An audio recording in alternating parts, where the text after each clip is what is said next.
For to us a child is born, to us a son is given, and the government will be on his shoulders. And he will be called Wonderful, Counselor, Mighty God, Everlasting Father, Prince of Peace. Of the greatness of his government and peace there will be no end. He will reign on David's throne and over his kingdom, establishing and upholding it with justice and righteousness from that time on and forever. Ahora presentamos su programa Tardes de Bendición. Tardes de Bendición, bajo la conducción del pastor Rafael Román. Un tiempo de meditación en la palabra de Dios, música y oración por tus necesidades. Por esta tu estación, Radio Inspiración Divina.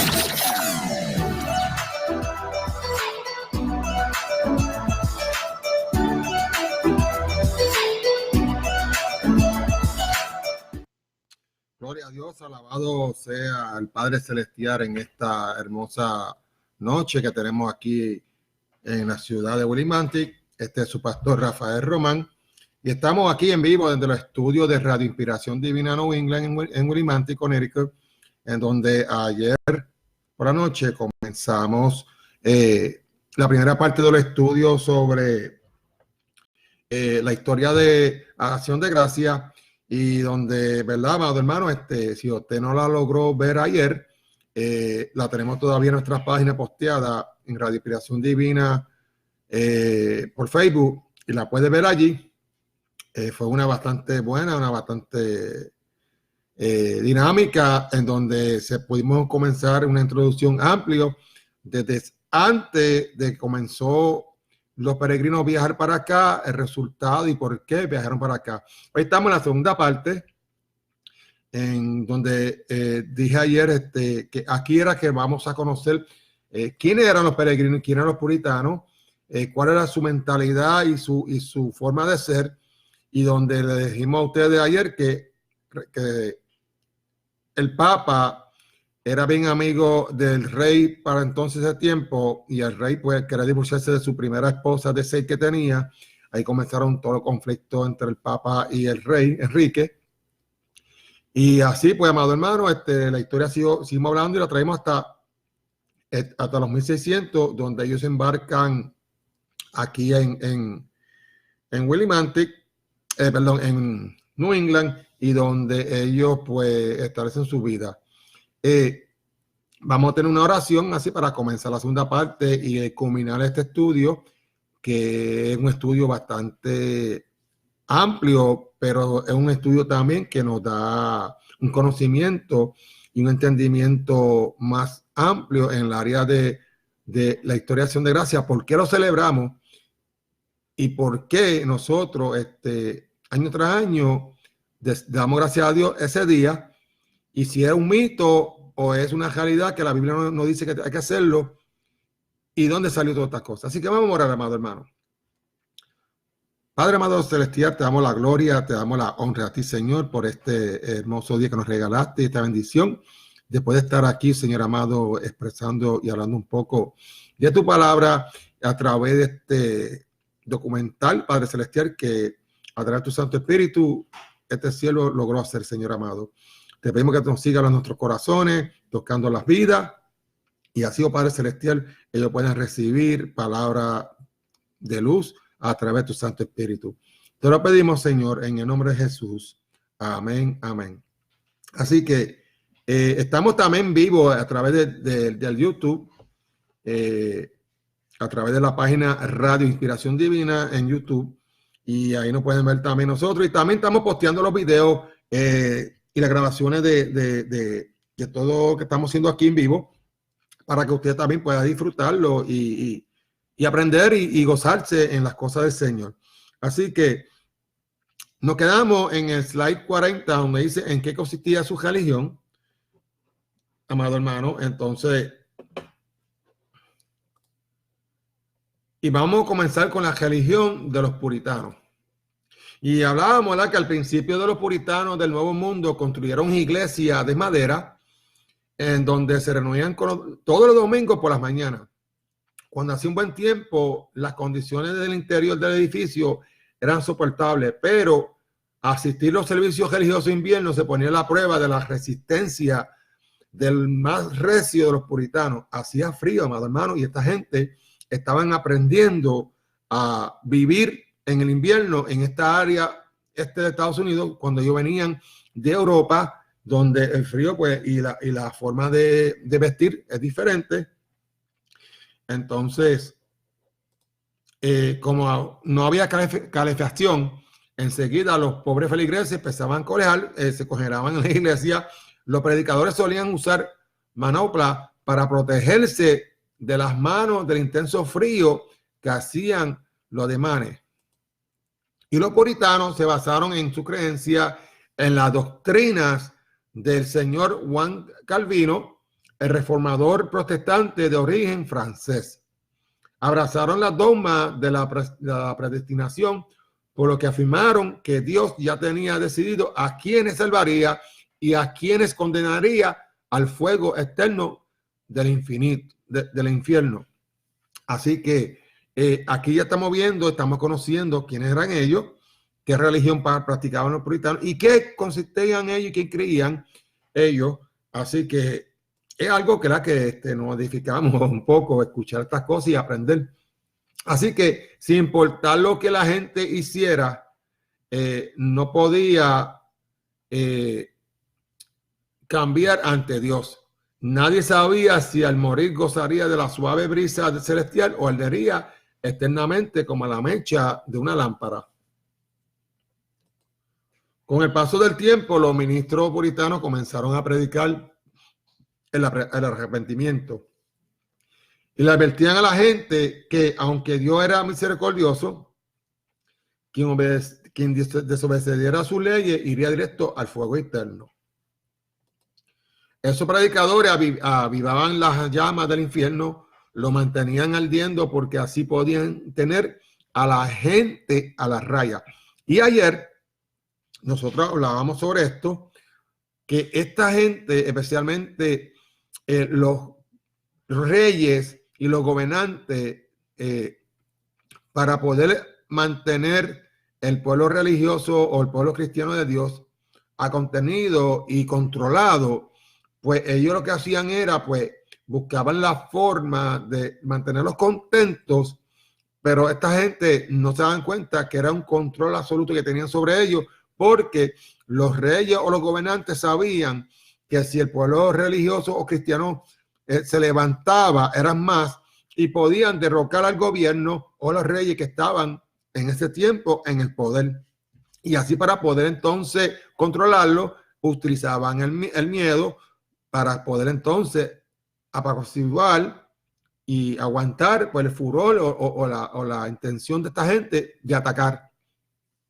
Y aquí los puritanos, pues el gobernante de los puritanos utilizaba ese mismo método del tiempo de Europa, de los romanos, de los franceses y de los ingleses, para poder controlar la masa, que era mucho más de lo que ellos tenían con ellos allí. Así que ellos querían tener a la gente en las rayas. ¿Y cómo lo controlaban? Pues metiéndole miedo a través del evangelio de Jesucristo. Jonathan Edwards, un predicador del siglo XVI, XVIII, disertó una vez que sobre el tema pecadores en las manos de un Dios airado. Tan aterradoras fueron sus descripciones del abismo que otros clérigos tuvieron que dar apoyo emocional a la consternada congregación que escuchó el sermón. Lo que estamos hablando es como si yo fuera a predicar. Yo soy pastor, pero no tengo ninguna iglesia ahora mismo bajo, ni la ministro, gloria a Dios por eso.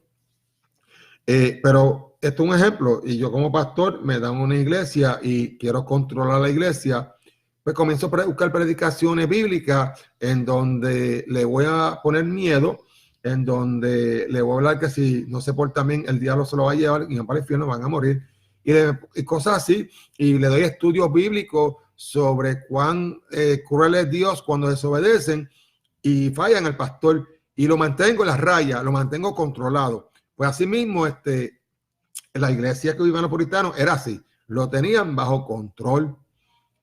Y tan fuerte fue la descripción del abismo que tuvieron que darle apoyo emocional a la congregación por las predicaciones que traían esta gente del miedo. Los evangelizadores de otra parte que venían a predicar a Massachusetts lo hacían a riesgo de su vida. Y lo voy a explicar. Las autoridades expulsaron del lugar 3 veces a Mary Dyer, una predicadora cualquiera, pero ella volvía enseguida proclamando sus puntos de vista. Y aquí comienza este auge de personas predicadoras que comenzaron a traer sus puntos de vista, y esto le molestaba al gobierno de los puritanos y especialmente a la iglesia, porque a través de estos puntos de vista provocaban que el pueblo pudiera tener un amplio más y ver un poco más claro de lo que están haciendo, y así se controlaban y no podían tener control de las masas cristianas en esos tiempos. Y quiero que sepan, ¿verdad?, qué clase de puritanos cristianos teníamos o religiosos. La ejecutaron en la horca el 1 de junio de 1660 en Boston. Quien parece que se olvidó del fanatismo con los dirigentes puritanos que trataban a su adversario fue Philip Radcliffe, por hablar contra el gobierno y contra la iglesia de Salem en sus sermones, y lo azotaron y lo multaron.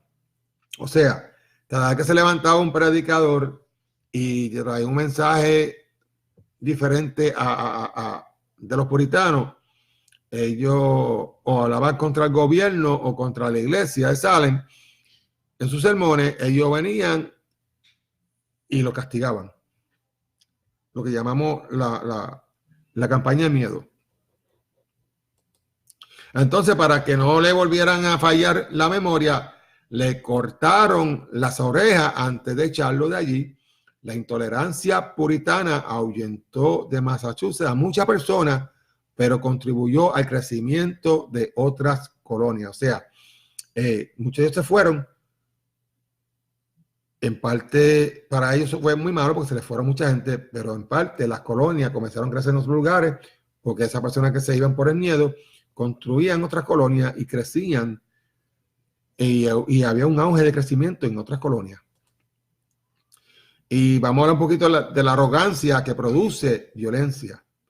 Y estos son la gente religiosa, amado hermano, de Europa, de Roma, de esa área allí, que vinieron acá y trajeron ese tipo de religión protestante mal hecha, mal escrita y mal enseñada.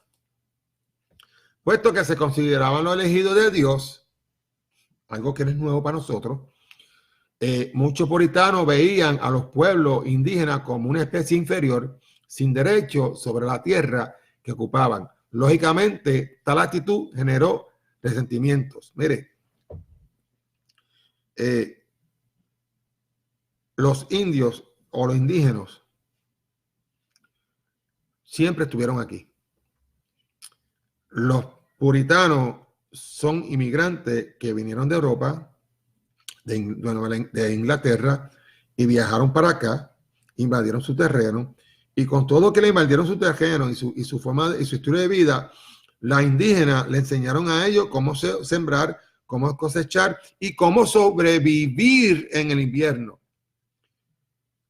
Y esta gente, a pesar de que aprendieron todo eso, se creían mejor que la indígena. Esos son los peregrinos, esos son los puritanos que tantos hablamos. Que gracias a Dios llegaron, sembraron, hicieron una unión y le agradecieron a Dios por la cosecha. Mira, eso es cierto. Eso es parte cierto. Pero la verdad de todo esto es que esa gente eran unos criminales, que eran un tipo nazi, donde discriminaron contra los indios. ¿Sabes?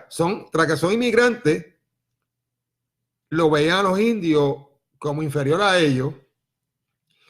Y los indios, que no eran tampoco personas muy pasivas, eran buenos, pero que cuando vieron la presión, los resentimientos rápido salieron. Y aquí comienzan unos problemas.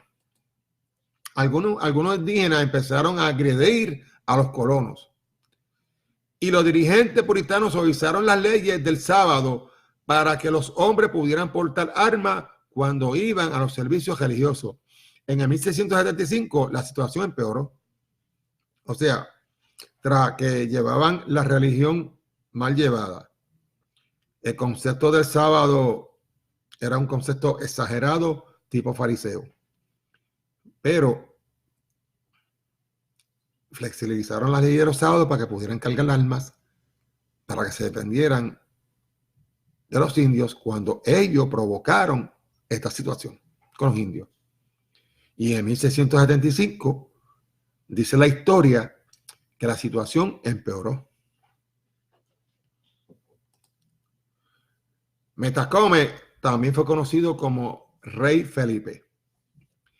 De los indios americanos Wampanoag, a ver cómo su pueblo perdía territorio, comenzó a atacar los hacinamientos puritanos, reduciendo sus casas a ceniza y aniquilando a los pobladores. Los puritanos contraatacaron y la lucha se prolongó durante meses. Pues a ver, usted tiene su gente y usted ve que te invaden la tierra y tú contigo le das la mano, lo ayudas a sobrevivir y te traicionan y te van atacando y conquistando tu terreno. Pues obligó a los indígenas a comenzar un ataque contra ellos, así que ellos cogían la flecha, según la historia, la lanzaban con fuego sobre la casa y se quemaban las casas y así pues empezaron a eliminar las colonias poco a poco gracias a los puritanos. En agosto de 1676 Felipe fue capturado en Rhode Island. Los puritanos lo decapitaron, arrastraron el cuerpo y luego lo descuartizaron y así acabó la guerra entre el rey Felipe y la vida independiente de los pueblos indígenas de Nueva Inglaterra. Durante el siglo XVIII, el fervor puritano encontró una nueva forma de presión. Algunos ministros de Massachusetts menospreciaban el régimen inglés y ayudaron a despertar deseos de independencia mezclando la religión y la política en su debate revolucionario. Esto es historia que está escrito, amado hermano. Por lo general, los puritanos eran personas trabajadoras, valerosas y devotas a su religión. Todavía hoy se habla del carácter puritano, y eso se escucha mucho, y de la sinceridad puritana. Pero la sinceridad por sí sola no purifica a nadie de sus creencias equivocadas. Jesucristo evitó mezclar la religión y la política, y eso lo conseguimos en Juan capítulo 6, versículos 15, el 18 y el 36. Y el comportamiento brutal contradice directamente esta verdad básica. El que no ama no ha llegado a conocer a Dios, porque Dios es amor. Y eso lo encontramos en Primera de Juan, capítulo 4, versículo 8. Vamos a hablar un poquito de los puritanos del infierno. Al predicar el infierno, este era el tipo de religión que esta gente tenía. Y las predicaciones. Aquí no había predicaciones de amor ni de lo que Jesucristo hizo. Aquí eran predicaciones de condenamiento, de muerte, de azufre, de fuego, que el diablo te va a llevar porque te querían tener la masa controlada. Y a predicar el infierno de fuego, los puritanos contradijeron la palabra de Dios. La Biblia enseña que los muertos están inconscientes, por lo que son incapaces de sentir dolor o placer. Eclesiastés, capítulo 9, versículos 10 y 5 y 10. Además, el Dios verdadero jamás ha permitido que suba a su corazón ninguna forma de tortura. Y en Jeremías 10, si la Biblia que nosotros usamos hoy en día, que es la misma que ellos usaban en aquello tiempo, diferentes quizás revisiones, pero la misma palabra de Dios, y la Biblia habla de que Dios es amor, esta gente decía que Dios era fuego consumidor. Si la Biblia decía que había que amar al prójimo como a sí mismo, esta gente decía que había que odiar al prójimo como enemigo y había que matarlo y sacarlo para mantener la masa controlada. Si la Biblia hablaba que Dios era bueno, ellos decían que Dios era malo.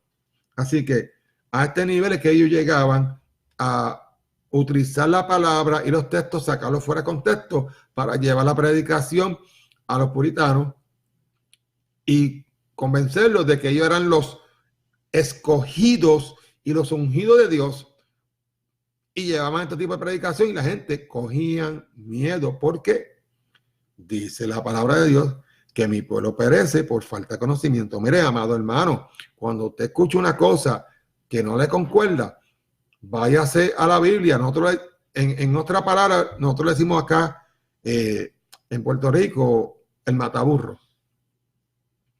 Si tiene duda, te va a decir la verdad, la va a leer, la va a entender y te vas a encaminar a donde el Espíritu de Dios te quiere encaminar.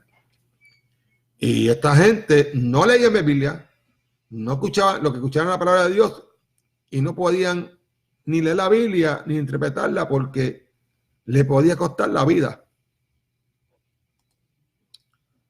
Y vamos a hablar un poquito de las proclamaciones y las declaraciones de los puritanos peregrinos. En el 1789, poco después de que de las 13 colonias se habían unido, recuerden que hicieron muchas colonias y después hicieron como un tipo de tratado y se unieron y sacaron un presidente de los Estados Unidos, y el presidente era George Washington. Presentó un acuerdo al Congreso para celebrar un día nacional de dar gracia y oración pública, y se aprobó la resolución en noviembre 26 de 1789. Se celebró el primer Día Nacional de Acción de Gracia. Y este es por ley, y no por ley, sino por resolución. Se celebra el primer Día Nacional de Acción de Gracia. Por resolución. La primera cena la dieron los peregrinos cuando hicieron su primera cosecha juntos con los indios, que eso es de lo que la gente habla. De lo bueno que eran los peregrinos y todas estas cosas, pero cuando tú lees las historias de ahí para acá, todo cambia. La proclamación correspondiente de George Washington insistió a los americanos a dar gracias a Dios por su protección, por la victoria en la lucha, por la libertad y por la paz y prosperidad en el nuevo país que estaban viviendo. Durante los siguientes años, aún no había una celebración nacional anual de esta festividad. Sin embargo, en el 1846, la señora Sarah Hale, editora de Goodies Ladies Book, una revista para mujeres, lanzó una campaña para hacer el Día de Acción de Gracias una fiesta nacional. Después de 9 años logró su meta y el Día de Acción de Gracias fue señalado fiesta nacional justo antes de empezar la guerra civil. El día 3 de octubre de 1863, el presidente Abraham Lincoln expidió la primera proclamación del Día de Acción de Gracias de 1789.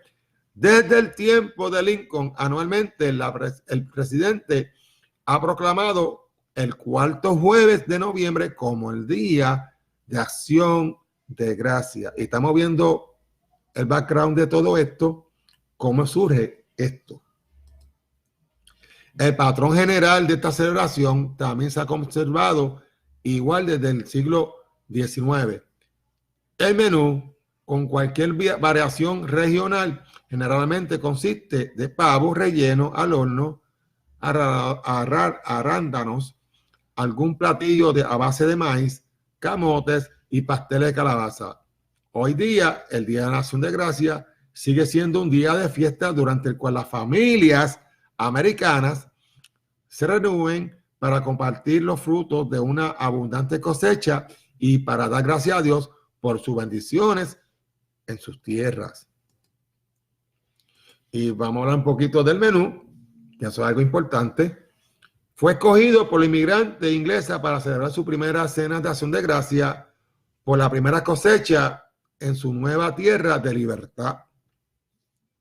Desde el primer día hasta la fecha, el pavo es un elemento esencial en esta celebración. El uso del maíz representa la supervivencia de las colonias. El cultivo del maíz fue muy importante para los peregrinos y los nativos indígenas. Era el plato principal y se consumía en toda su comida. Había mucha variedad de maíz blanco, azul, amarillo y rojo. Alguna cantidad de maíz se secaba para preservarlo y guardarlo como alimento para los meses de invierno. El maíz siempre se trillaba o trituraba para hacer harina de maíz, la cual se podía usar para hacer pan, pudín, jarabe, o se podía mezclar con los frijoles para preparar lo que ellos llaman sus cottage, coacción de granos enteros de maíz. Los peregrinos no conocían el maíz antes de conocer a los indios. Los indios le dieron a los peregrinos semillas y le enseñaron cómo cultivarlo.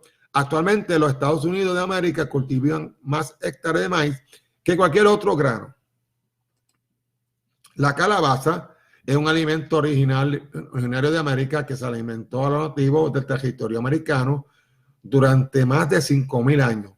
También complementó la nutrición de los primeros colonos, quienes incorporaron este vegetal como un importante elemento de su dieta.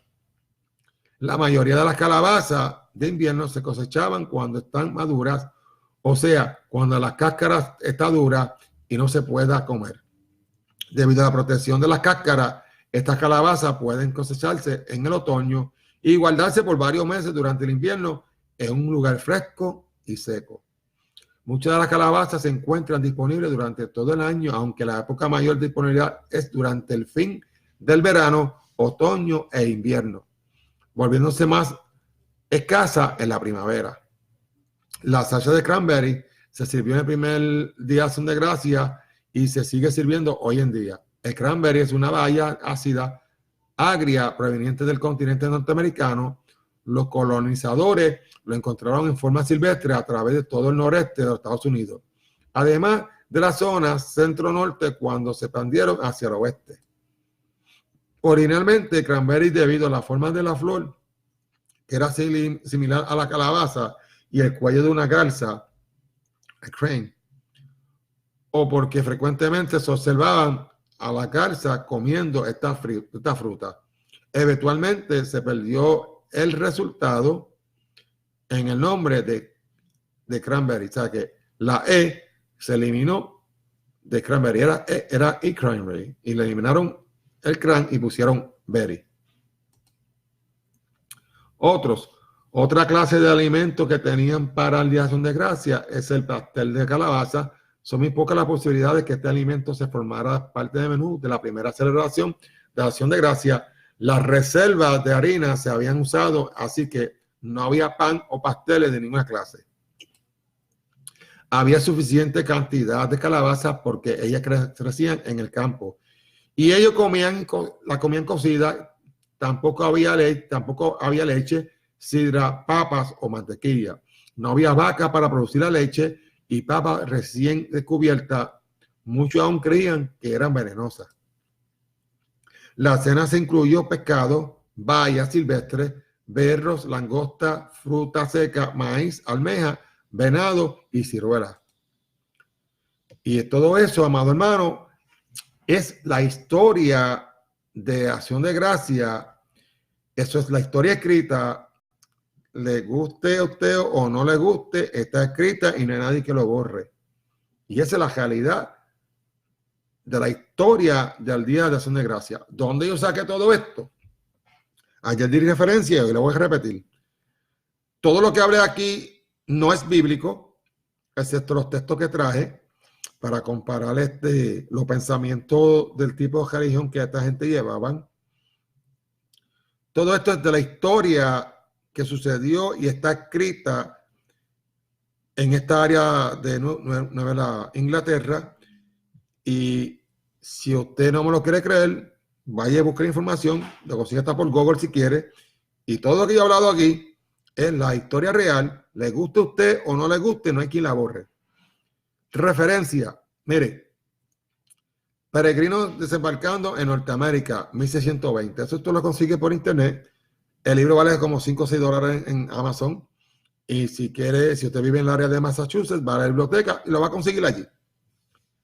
Harper's Encyclopedia of the United States History, donde utilizamos la historia de las 13 colonias para poder aprender un poquito de la forma, de la costumbre y la religión de ellos.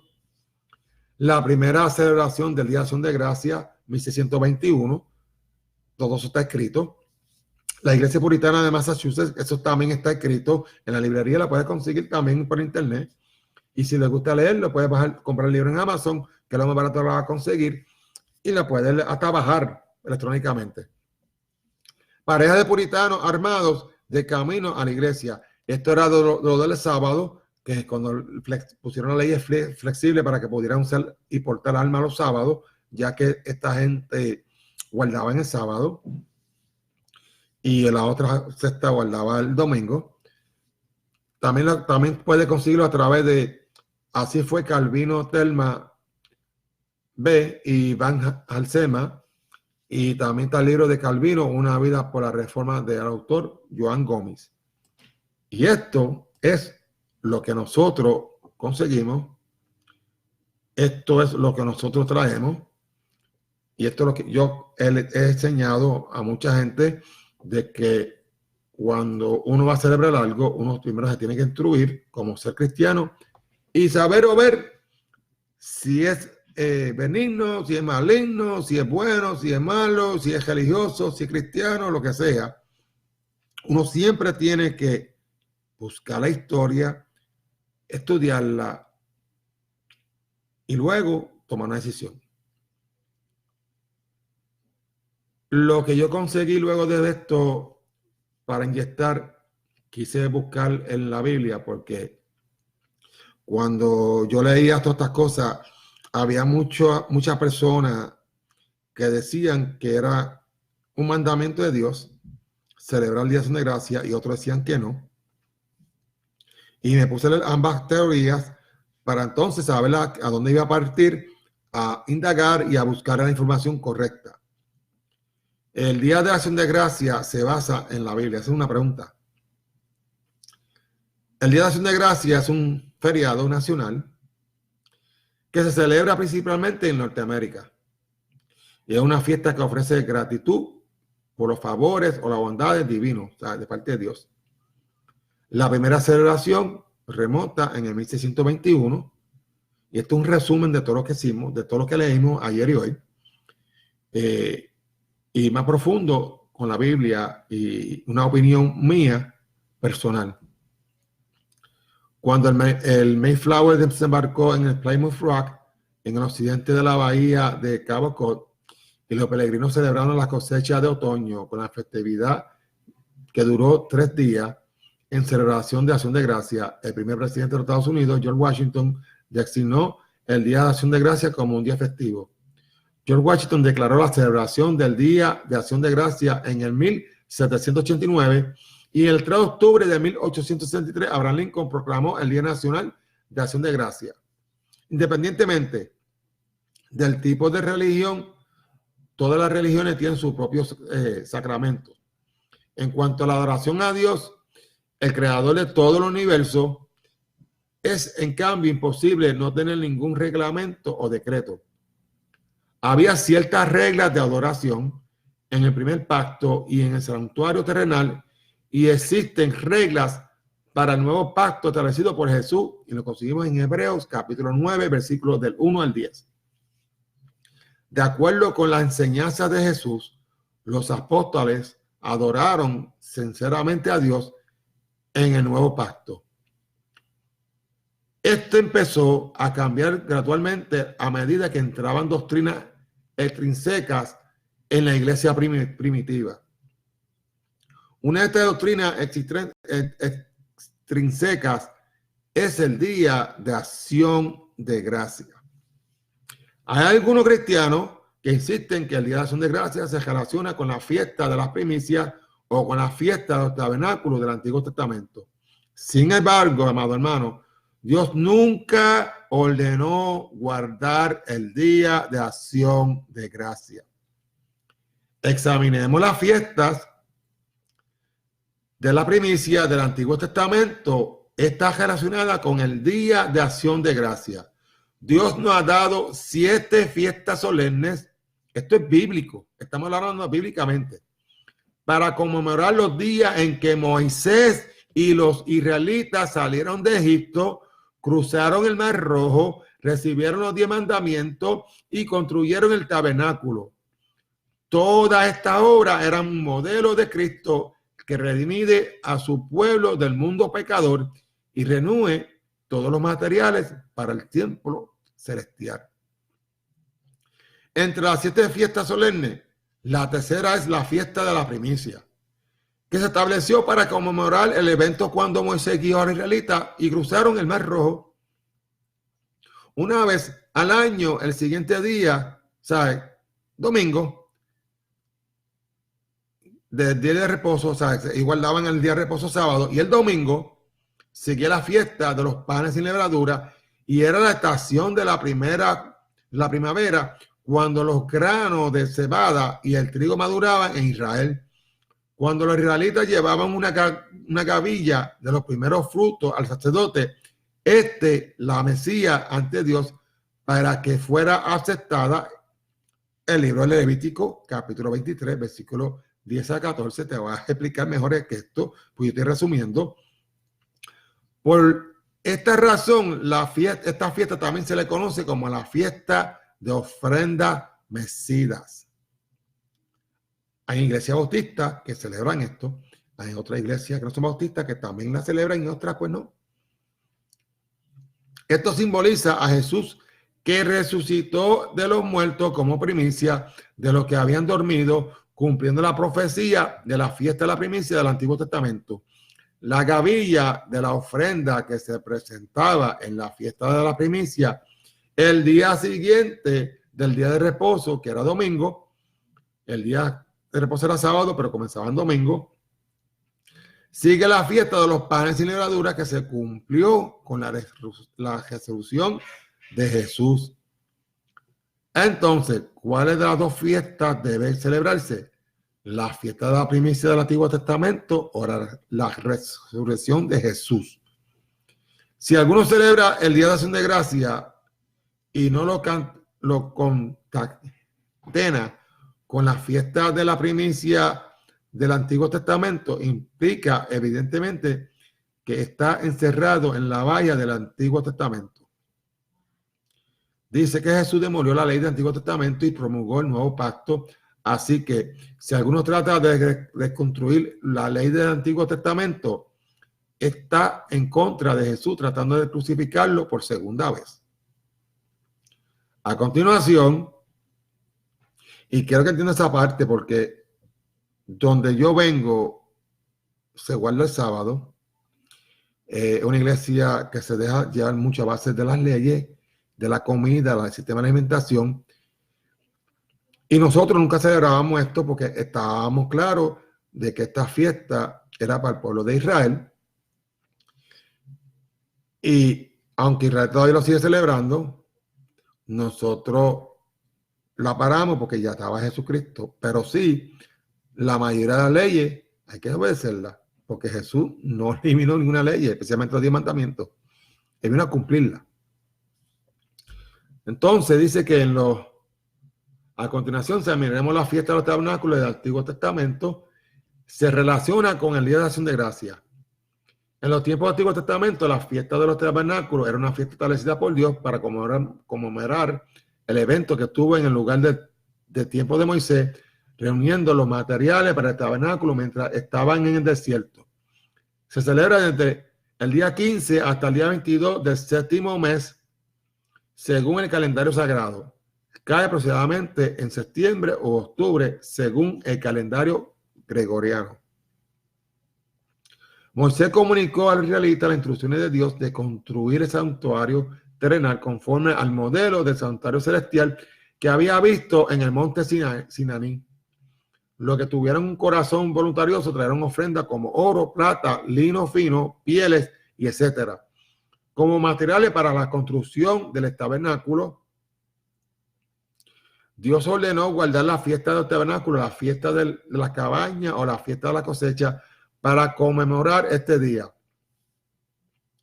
Los israelitas hacían cabaña en el patio de su casa y disfrutaban de la fiesta durante 7 días. Levíticos 23, versículo 34 al 36. En Hebreos 8:5 dice, los cuales sirven a lo que es santuario terrenal, que es la figura y sombra de las cosas celestiales, como se advirtió a Moisés cuando iba a erigir el tabernáculo, diciéndole, mira, haz todas las cosas conforme al modelo que se te ha mostrado en el monte. El hecho de que los israelitas reunieran los materiales para el tabernáculo en el tiempo de Moisés es sombra de obra de reunir los materiales celestiales que representan al pueblo de Dios en el Nuevo Testamento. Jeremías 5:14 nos dice, y a este pueblo por leña y los consumirá. En Efesios capítulo 2, versículos 20 y 21 dice, edificaos sobre fundamento de los apóstoles y profetas, siendo el principal piedra ángulo Jesucristo mismo, en quien todo el edificio bien coordinado va creciendo para ser un templo santo en el Señor.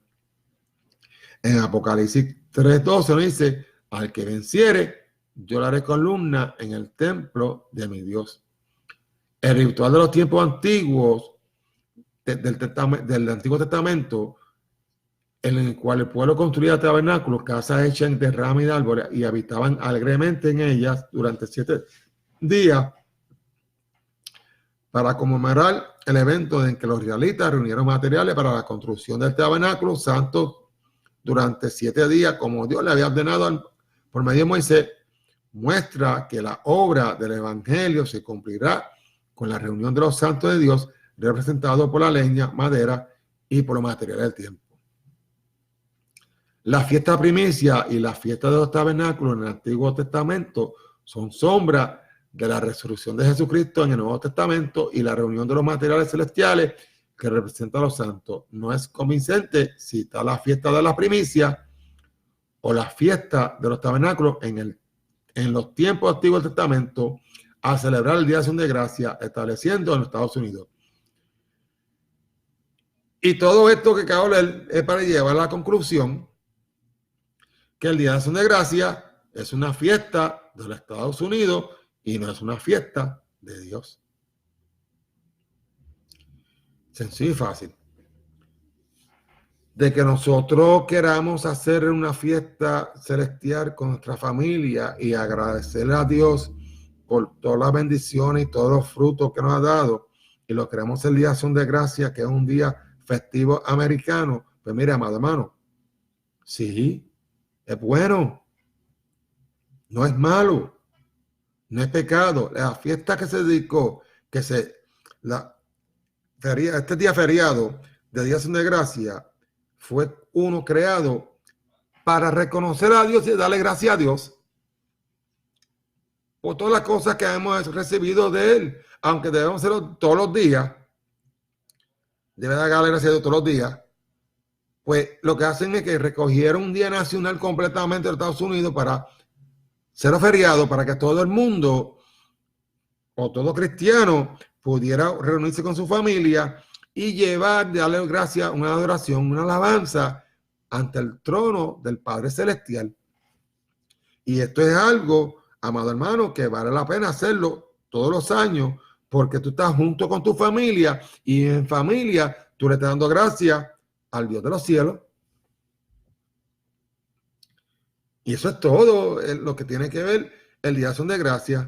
Pero sin embargo, el día de Halloween no es un día festivo, feriado, y es un día satánico que se celebra del 31 de Halloween, el 31 de octubre, hasta el 2 de noviembre, donde esta gente hace las cosas, las barbaridades más grandes, satánicas.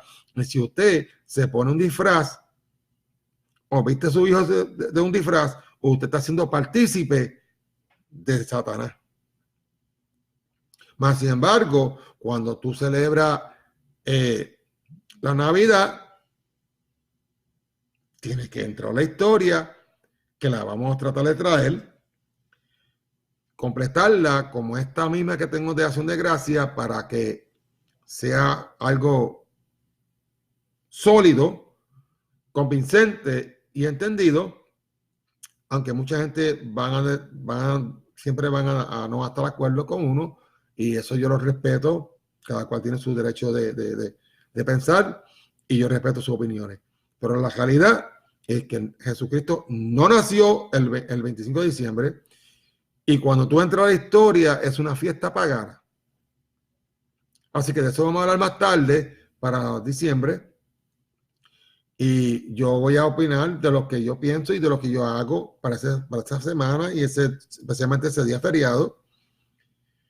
Y hay que ser sabios, amado hermano, escuche esto, hay que ser sabios con nuestros hijos.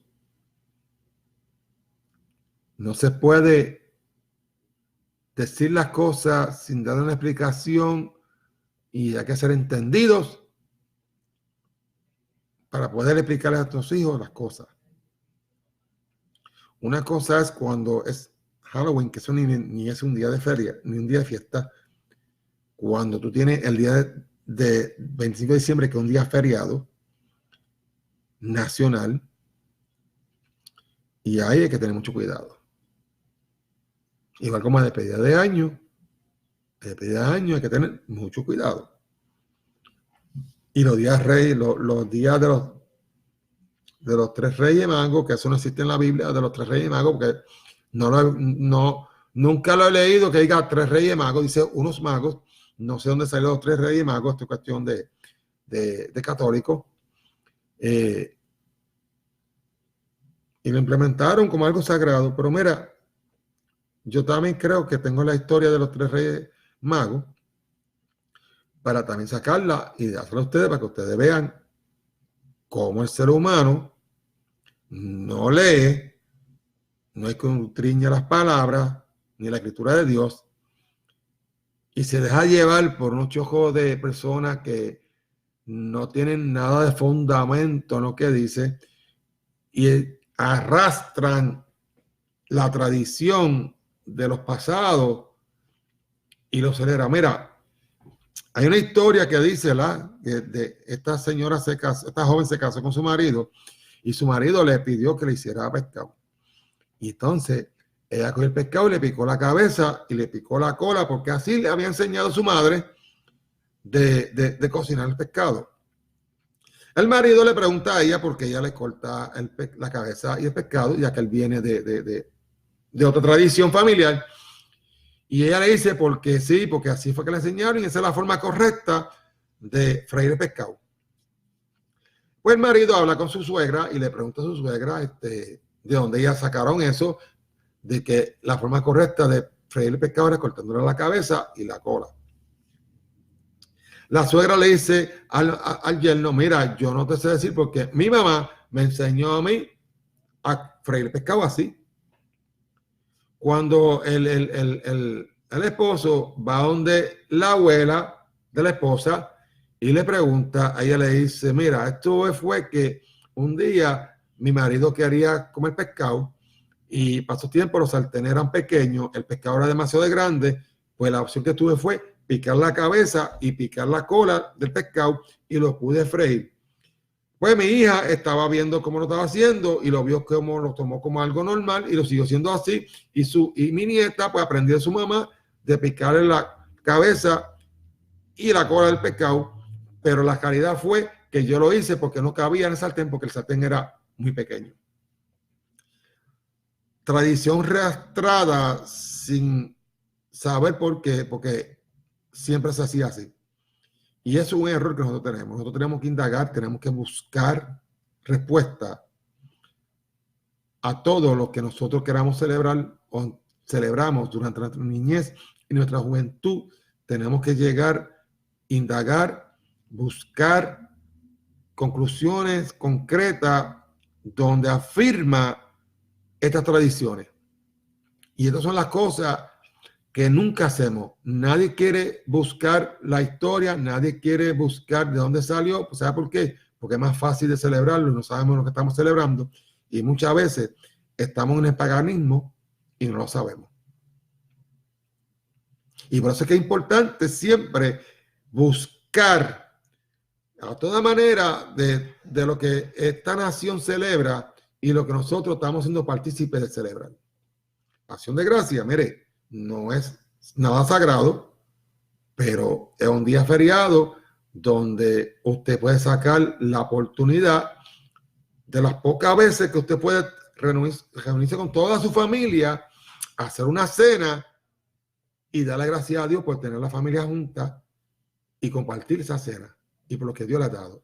Pues eso es una magnífica idea, pero estudiamos la historia que se la traje durante ayer y hoy, las dos partes, y sabemos ahora de dónde salió todo esto y cómo ellos llegaron aquí, quiénes fueron ellos. Y no fueron los peregrinos no fueron gente buena, fueron gente mala que trataron de cuartelar y enseñar a la mala a través del miedo y a través de la violencia a los religiosos para que se mantuvieran en la iglesia, y no solamente para que se estuvieran en la iglesia, sino que también le hicieron guerra a los indios, que fueron los que los recibieron, porque los que eran importados, los que eran extranjeros, eran los peregrinos, no eran los indígenas. Para que usted vea cómo es la historia. Entonces, lo que da pena es que ahora, hoy en día tenemos un presidente que es racista, que no quiere a ninguno de los mexicanos, los guatemaltecos, los salvadoreños, toda esta gente que tienen una necesidad, que vienen a trabajar, no los quiere aquí porque son invasores, porque son personas que no son de aquí, que vinieron de lejos, pero cuando los indios estaban aquí y ellos los sacaron. Cuando los indios estaban en esta área y los sacaron a todos aquí y los echaron para el área oeste, para las montañas. ¿Por qué no hablan de eso? ¿Por qué no vamos a la historia? Vamos a la historia y la historia lo va a decir así. Y lo bueno de la historia es que está ahí, existe, y tú ni nadie lo puede borrar. Y ahí ese principio de lo que nosotros tenemos que leer, aprender de la historia y de los errores y no cometer los mismos errores de la historia pasada. Y todos los días repetimos el mismo error de ayer y nunca aprendemos a corregir nuestro error. Así que, amado hermano, hasta aquí esta parte. Tengo los anuncios por aquí para lo que nos queda de semana. Hoy, a las 10 p.m. en la hora de Puerto Rico, a las 9 p.m. hora de aquí del este, y a las 8 p.m. hora central, tenemos el programa El Altar de Oración Intercesora con el pastor Miguel Román y su amada esposa Ané Montalvo. Si a usted le gustan las predicaciones a fuego, de estas predicaciones que son apogeadas como tipo pentecostal, este caballero y su esposa son de eso. Te hablan bíblicamente, no insultan a la gente, no te van a decir que el diablo te va a llevar, pero sí son personas que predican con el poder del Espíritu de Dios en sus corazones y con una voz y con sus labios ungidos con aceite fresco de Dios. Estos dos son buenos de verdad. A mí me encanta escucharlos y todos los miércoles no me lo pierdo. También tenemos a las 10 de la noche la repetición de las 9 de la mañana del programa Verdad para la Vida con nuestro pastor Ramón Rivera Plaza. Tremendo mensaje. Si usted quiere aprender algo en las predicaciones, este pastor trae este tipo de mensajes tipo prédica, y tú aprendes mientras que vas predicando, mientras que vas hablando. Entonces mañana mañana tenemos a las 8 de la noche hora de Puerto Rico, a las 7 de la noche hora del Este, a las 6 de la noche hora central, el programa nuevo que tenemos, programa Una Vida Majestuosa, con el pastor Ricardo Torres y el pastor asociado Nelson Hernández desde Richland Hills, Texas. Estos se unieron a nosotros y comenzaron la semana pasada. Son muy buenos pastores, tremendos mensajes que han traído. También tenemos el viernes a las 6 de la noche, hora de Puerto Rico, 5 p.m. hora del Este, 4 p.m. hora central. Otra persona que se unió a nosotros, el pastor Alejandro Andrade, con el programa El Poder de la Palabra de Dios. Él es de Guayaquil, Ecuador. Está en vivo mañana y nos está hablando sobre, el viernes pasado comenzó con la introducción del Génesis y hoy va a comenzar con el primer capítulo de Génesis, el viernes, así que no se lo pueden perder porque son predicación, estudio excelente.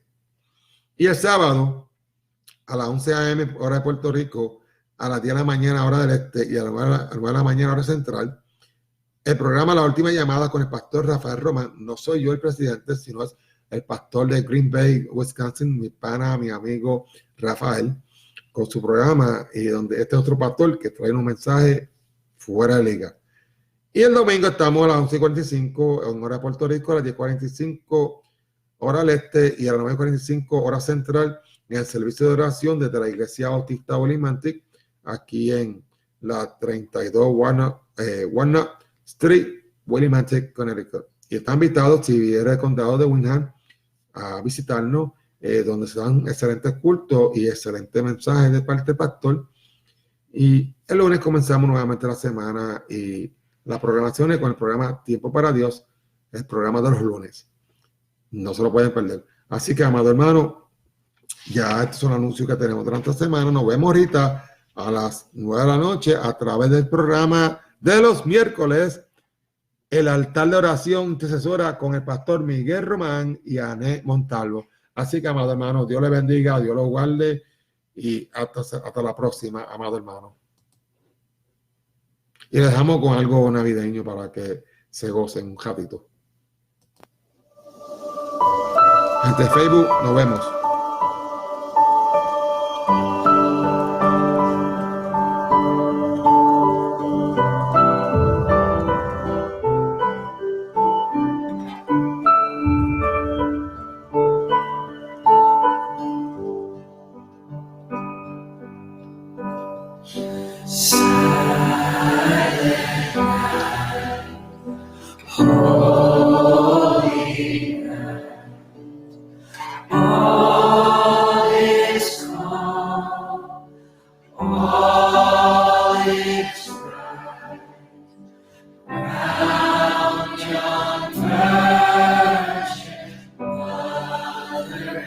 Child.